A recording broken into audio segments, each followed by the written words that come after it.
Bonjour à vous tous, mes très chers amis, ma petite famille en Facebook, ma petite famille en YouTube. Merci et bienvenue encore une fois dans cette journée de 20 mai, jour de le calendrier Maya, jour de la Rhodochrosite, l'amour de soi. Je vous amène ici ces très jolies pierres, ces très beaux cristal, et qui est vraiment très très nécessaire et c'est une fréquence à intégrer sérieusement. Je sais qu'on l'entend souvent, il faut aimer soi-même, il faut s'aimer soi-même avant que quelqu'un puisse vraiment t'aimer et trouver une relation épanouie. Bon, qu'est-ce que signifie s'aimer nous-mêmes? Donc, on est dans les sphères supérieures, dans l'arbre de vie, comme vous savez.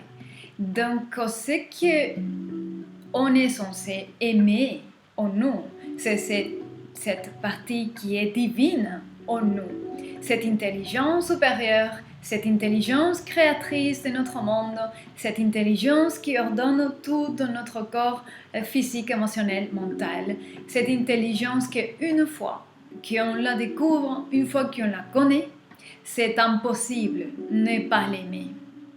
D'accord? Donc, c'est un amour dévotionnel qui émerge naturellement. Donc, une fois qu'on découvre cette divinité, cet amour naît. Et nous, les reflets dans le physique de la vie de tous les jours, c'est que nous, en tant que véhicule physique, avec notre esprit, nos émotions et nos corps physiques pour développer les actions, on va aimer, garder soin et honorer ces temples. Ce corps devient un temple où le divin habite. Mais ce qu'on aime en nous, c'est le divin en nous. Et nous, on garde soin et on aime ce temple, on va vraiment l'honorer. Ok? Donc, c'est l'amour de soi le plus élevé. Et en fait, c'est vraiment le voyage, la raison pour laquelle on est ici. Toutes les aventures qu'on a avec les amis, les relations, les conflits au travail, tout est une aventure et un voyage pour découvrir l'amour de soi, l'amour de soi-même, de ce soi divin qui est en nous, qui nous habite et qui est aussi chez tous les autres. Ok, je voulais vous amener une autre image de la Rhodochrosite. Il y a beaucoup qui sont très belles, mais bon, je vais rester juste comme ça, vous allez pouvoir voir les différentes, voilà, et c'est tous ces exemplaires de Rhodochrosite. Donc, c'est l'amour de soi dans les sphères, dans l'arbre de vie les plus élevés. Et bien sûr, on ne peut pas aimer quelque chose qu'on ne connaît pas. Comment on pourrait aimer quelque chose qu'on ne connaît pas?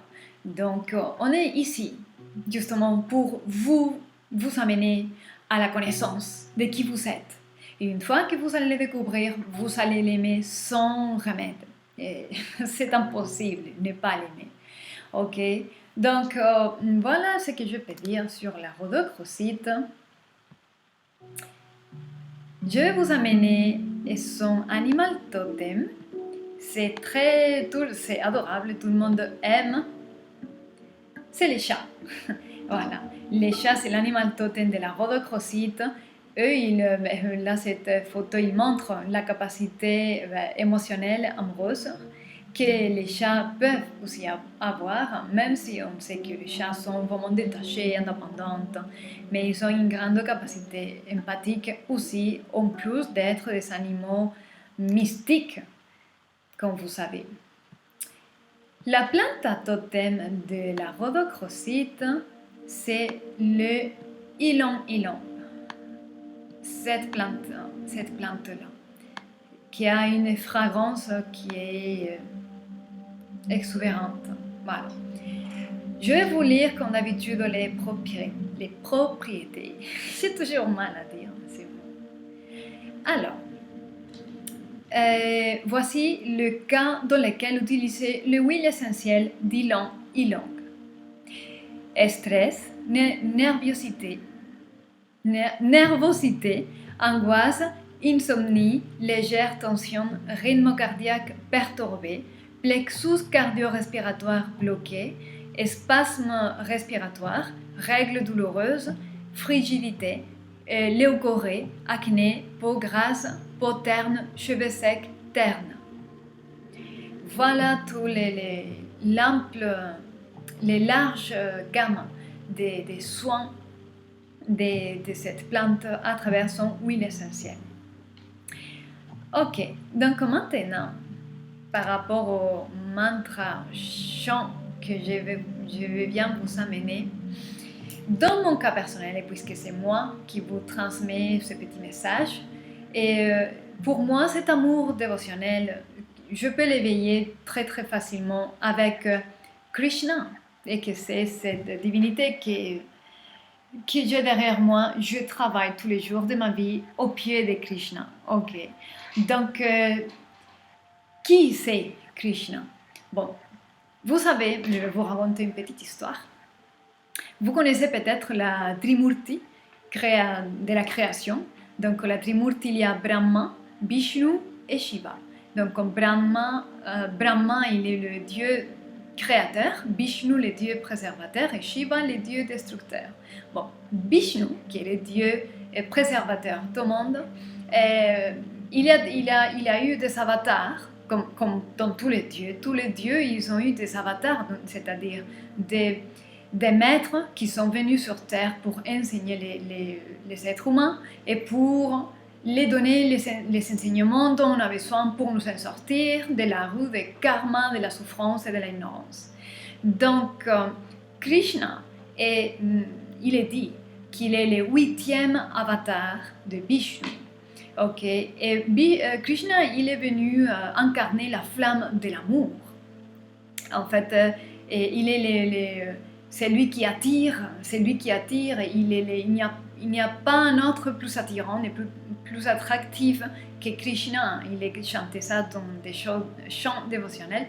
Et donc, aujourd'hui, je voulais chanter pour lui parce que c'est une divinité, une représentation du divin, parce que pour les hindouistes, pour les hindous, Krishna est Dieu même. Et en plus, je voulais vous lire, parce que vous savez que la Bhagavad Gita, c'est la parole de Krishna. Krishna enseigne Arjuna, c'est son disciple et son ami. Et donc, dans une parole, un paragraphe que je vais vous lire, qui appartient à la Bhagavad Gita et qui définit qui est Krishna. Donc Krishna dit: je suis la conscience dans le cœur de toutes les créatures. Je suis leur commencement, leur être et leur fin. Je suis l'esprit des sens, les 5 sens physiques. Je suis le soleil radieux parmi les lumières, donc lumière des lumières. Je suis les chants de les traditions sacrées. Je suis le roi des divinités. Je suis le prêtre des grandes voyantes. Voilà la parole de Krishna à Arjuna pour définir qui c'est Krishna, c'est Dieu même, c'est une incarnation de Dieu. Ok. Donc le mantra que je vais vous chanter, c'est le mantra de Krishna. Et donc dans ce mantra, vous allez écouter et je vais vous écrire le mantra dans les commentaires. Et le mantra de Krishna, vous allez aussi écouter Rama, que c'est encore une incarnation précédente de Krishna. C'est encore une incarnation, un avatar de Vishnu. D'accord? Donc c'est un mantra qui unit les deux. Sont la même chose sans l'être. Disons qu'à chaque période, à chaque moment d'évolution de l'être humain, il y a un maître qui vient enseigner en accord et en cohérence à où l'être humain se trouve et de quelle manière. Et les maîtres changent des traditions, des cultures. C'est pas la même chose les maîtres et les avatars qu'il y a en Amérique du Sud avec ceux qui sont en Inde. Vous comprenez ce que je veux dire. Donc, sont la même chose et pas parce qu'ils apportent une fréquence différente. Et puis, dans ces mantras, on va. C'est vraiment un mantra qui attire, et qui nous imprègne de la présence de Dieu même, de Krishna. Et parce que personnellement pour moi, c'est la déité qui éveille en moi un amour dévotionnel et qui me relie à lui et à la conscience une. Ok, donc c'est pour cela que je vous amène ce mantra aujourd'hui. Je vais les chanter quelques fois. C'est un mantra que dans mon cas particulier, et quand je commence à les chanter, à les réciter, et le cœur se remplit de joie, d'amour, d'espoir, de confiance, de clarté, tout est renouvelé. Donc je vous amène aussi ce mantra pour ceux qui ne le connaissent pas, pour le faire découvrir. Et j'espère que vous pourrez aussi expérimenter la même chose que moi. D'accord? Donc je vais réciter ce mantra pour Lord Krishna, le Seigneur Krishna.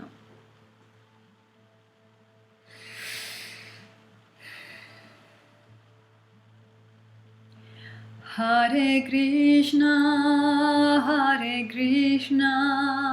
Krishna Krishna, Hare Hare, Hare Rama, Rama Rama, Hare Hare, Hare Krishna, Krishna Krishna, Hare Hare, Hare Rama, Rama Rama, Hare Hare, Hare Krishna, Krishna Krishna, Hare Hare, Hare Rama, Rama Rama, Hare Hare, Hare Krishna, Krishna Krishna, Hare Hare, Hare Rama, Rama Rama, Hare Hare, Hare Krishna, Krishna Krishna, Hare Hare, Hare Rama, Rama Rama, Hare Hare, Hare Krishna, Krishna Krishna, Hare Hare, Hare Rama, Rama Rama, Hare Hare, Hare Krishna, Krishna Krishna, Hare Hare, Hare Rama, Rama Rama, Hare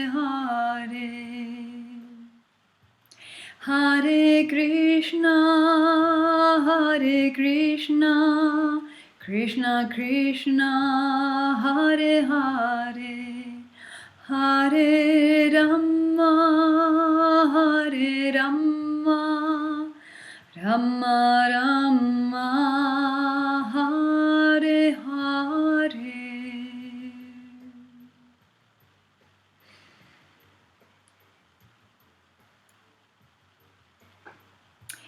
Et voilà la répétition de ces mantras quelquefois pour vous montrer les mantras, les Mahamantras de Krishna. Ok, donc maintenant, pour finir cette petite vidéo, je vais lancer 3 cartes pour voir qu'est-ce que va nous dire l'esprit de tarot après de ces beaux mantras que j'espère qui a réchauffé votre cœur, comme mon cœur. Ok, donc ce que je suis en train de voir ici, ce que je suis en train de voir, c'est que il y a un nouveau cycle qui commence pour avancer.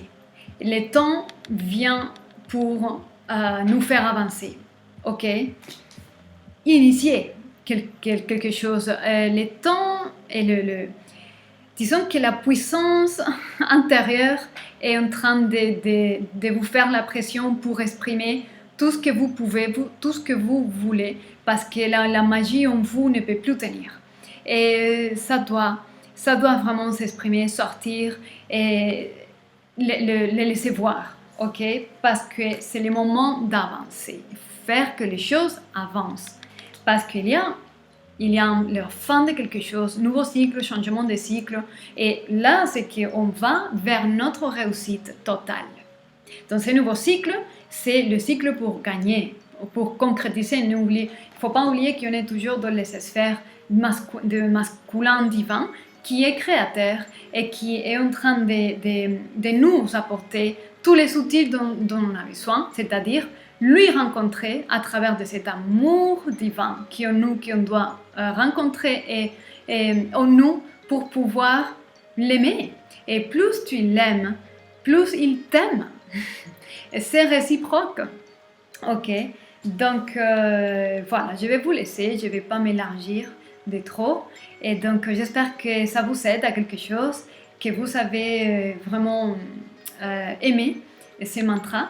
Et puis gardez soin de vous, soyez heureux et je vous dis à demain.